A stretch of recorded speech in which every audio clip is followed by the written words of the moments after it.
Da Sten ringede efter flere måneders tavshed, burde jeg have en uråd. Men jeg blev rigtig glad. Det var 1,5 år siden, vi var blevet skilt, og vi havde af og til set hinanden i den tid. Vi havde været i biografen sammen, vi havde gået tur i Dyrehaven, og vi har også været på en restaurant en aften. Nå, så det var faktisk kun 3 gange, vi havde set hinanden, men det føltes i hvert fald som om, vi havde haft kontakt. Vi var ikke helt fremmede for hinanden. Den aften på restauranten endte dårligt, for han troede, at han skulle med mig hjem bagefter, og det ville jeg ikke have. Det var godt nok ham, der ville skilles, for han havde mødt en anden. Men så vidt jeg ved, så ser han hende ikke mere. De er i hvert fald ikke flyttet sammen. Jeg har tjekket det på nettet. Men det er mig, der har det godt nu, og jeg er ikke sikker på andet, end han har fortrudt, at han gik fra mig. Goddag, velkommen. Hvad skal det være? En vand, tak. Ellers andet? Nej, tak. Jeg må indrømme, at jeg frøede mig lidt over det. Og jeg kan virkelig lide at være alene nu. Han spurgte, om vi ikke kunne mødes og få en øl en dag på vores gamle stamcafé. Det var stadig min stamcafé, for jeg bor i vores gamle lejlighed, og det ville jeg gerne. Men jeg havde kun en time, for jeg skulle noget andet bagefter. Det kunne ikke vente til en anden dag, så jeg burde have en uråd. Hvad kan man nå at snakke om på antikken?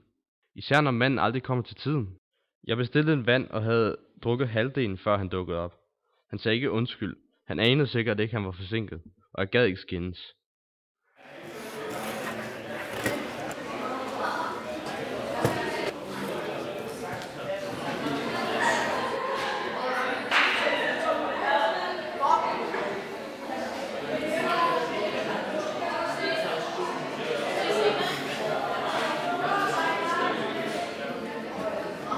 Kig! Hej Sten! Ej, hvor ser det dejligt ud. Det gør du også.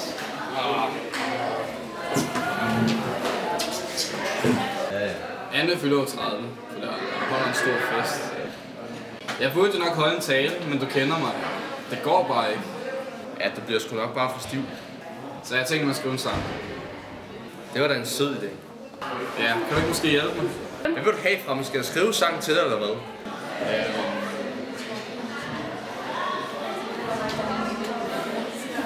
Det kan jeg godt klemme alt op. Kan jeg... Sten! Jeg skal ikke med til den fest nu, hvor vi er skilt.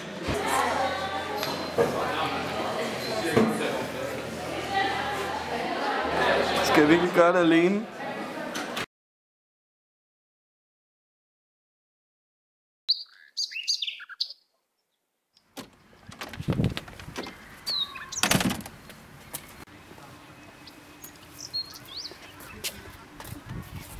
Den sang til Anne. Ja, altså, du skylder jo stadig på den vand derhen. Gud, det glemte jeg. Betalte du den ikke bare?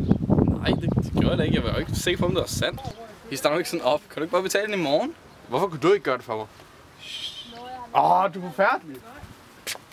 Okay, jeg skal nok skrive den sang til Anne.